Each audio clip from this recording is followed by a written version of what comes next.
Legacy Veterans, der har været hen og besøgt veteranhjemmet her. Vi skal så videre og feste lidt, tror jeg. Både danske veteraner, Vietnam-veteraner, altså sågar tyske veteraner, svenske veteraner.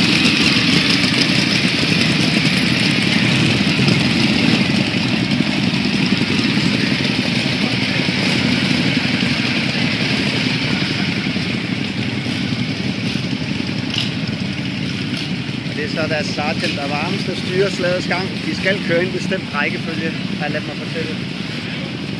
Der er et strengt hierarki. Og der er en meget systematisk formation, de skal køre i. Så der er virkelig styr på sagerne. Så er det jo med militær præcision, vi forlod stedet her. Det var på slaget kvart over.